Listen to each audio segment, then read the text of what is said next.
Madame, Monsieur, bonjour, bienvenue dans Information, le magazine de présentation des formations de l'Université catholique de Lille.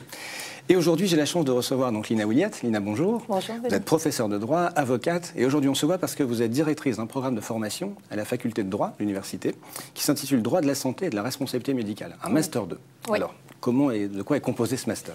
Alors, c'est un master qui se veut à la fois généraliste tout en étant spécialisé. Généraliste pourquoi? Parce que on a plusieurs heures de formation qui consistent à former les étudiants sur le droit de la santé de manière générale. Donc on y voit aussi bien de la santé publique que du droit pharmaceutique, du contentieux médical comme du soin, le contentieux soins psychiatriques.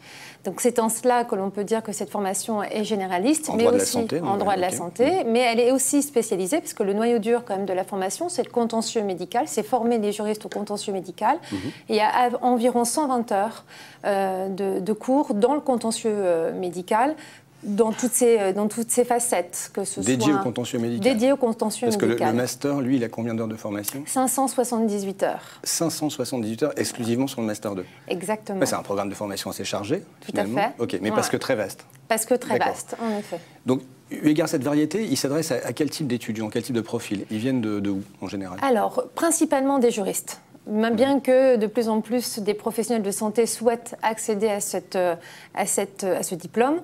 Ceci étant, donc, principalement, ce sont des juristes à la fois qui viennent d'un parcours de droit public ou de droit privé, comme droit social ou droit des affaires, parce que justement, le monde de la santé permet ces diverses spécialisations. Parce qu'il y a des acteurs qui sont aussi du public, du privé. Absolument. D'accord. Donc, peu importe la discipline, on va dire, d'origine, droit privé, droit public, je peux arriver dans votre Master 2. Oui, en effet. Là. Ok. Alors, comment vous l'avez construit en termes de spécificité? Qu'est-ce qu'il a d'original, finalement? Alors, il a plusieurs points d'originalité, principalement le fait que 80% des enseignants sont des professionnels, donc à la fois des professionnels de la santé, donc des médecins. On a effectivement des cours qui sont faits par des professeurs des universités praticiens hospitaliers. Des médecins qui font cours à des juristes. Voilà, exactement, des médecins qui font cours à des juristes.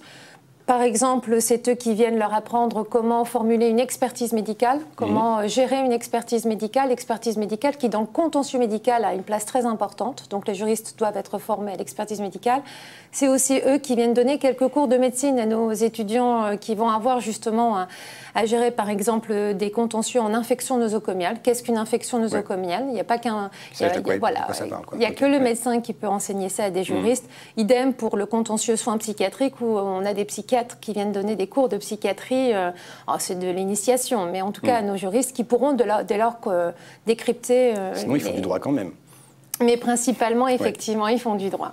Avec quel type de praticien du droit alors on a des avocats spécialisés là encore dans le secteur de la santé. On a également et surtout on a aussi des magistrats qui viennent justement enseigner la liquidation de préjudice aux étudiants. On a aussi des directeurs d'hôpitaux avec un parcours de juristes qui viennent les former justement à la direction des établissements. Et puis, bien évidemment, on a quand même quelques universitaires. Du coup, tout ça, ça leur donne des idées. Ça veut dire qu'après, en termes de... Bon, le stage est obligatoire, comme dans tous les Master 2, on va dire, de la Cato. Mais ils vont vers quel type d'entreprise ou d'administration ou d'organisation? Alors, justement, la variété des débouchés du M2 est à l'image de la variété des cours qui sont proposés au sein du M2. Donc, on retrouve les étudiants un peu partout dans le monde de la santé, du droit de la santé. Donc, on a principalement, bien sûr, des avocats. Ensuite, des directeurs d'établissement. J'ai plusieurs de mes étudiants qui ont passé les concours du public pour obtenir aussitôt le poste de directeur d'établissement, particulièrement directeur d'EHPAD. On a aussi qui ont fait le parcours privé pour devenir directeur d'EHPAD, c'est aussi possible. On les retrouve également dans des grandes compagnies d'assurance spécialisées dans les risques de la profession de santé. Donc la CHAM, la médicale de France, par exemple. On les retrouve également dans les grandes institutions du monde de la santé, la HAS, la Haute Autorité de Santé, l'ONIAM. Sauf que tout ça, ils ne sont pas à Lille, ils sont à Paris. Ils sont principalement à Paris. C'est-à-dire qu'après, il y a une espèce d'éclatement. Les étudiants de la promo vont trouver leur job principalement ailleurs, ou dans la région peut-être, mais aussi en Ile-de-France. En Ile-de-France principalement, parce qu'il y a une centralisation de tout. Il y a une centralisation. Alors, on les retrouve effectivement à Paris, on les retrouve aussi à Lyon, à Strasbourg, dans le Nord quand même, du côté de la Normandie aussi. Alors, ce qu'il faut savoir aussi, c'est que le M2, qui a été créé depuis 2006, fonctionne avec un réseau des anciens.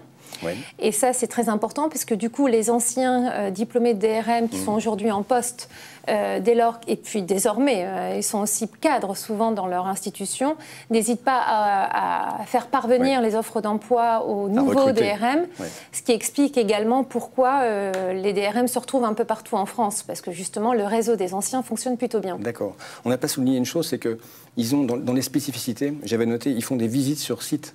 Oui. Ils assistent à des expertises, mais à l'hôpital, c'est ça. Ça, c'est original plutôt. Alors, c'est effectivement, c'est une autre originalité, parce que j'insiste sur le fait que le juriste en droit de la santé n'est pas un juriste comme les autres.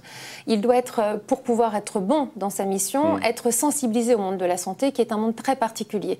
Donc, je trouve important que mes étudiants aillent voir sur le terrain comment ça se passe exactement, comment un médecin prend sa décision, quels sont les contextes et les contraintes qui nécessitent forcément telle ou telle prise de risque que les juristes ensuite auront à apprécier.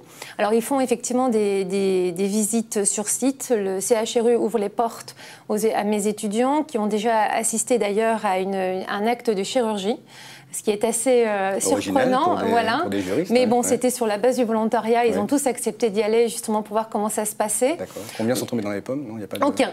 Aucun. Alors ensuite, ils assistent à des expertises médicales de manière tout à fait confidentielle. Donc ensuite, et on a la chance également de pouvoir avoir cette ouverture, ils visitent le SAMU 59. Patrick Gostein ouvre effectivement les portes de la régulation médicale aux étudiants pour justement montrer aux juristes comment un régulateur prend la décision d'envoyer ou non des secours. Donc une prise de décision pour une prise de risque juridique importante. Voilà. Vous avez su tisser un vrai réseau, enfin une vraie relation avec tous les acteurs finalement de ce secteur. Oui, tout à fait. Très bien. Merci beaucoup Lina Williat. Merci également à vous tous et à bientôt sur les ondes de Information.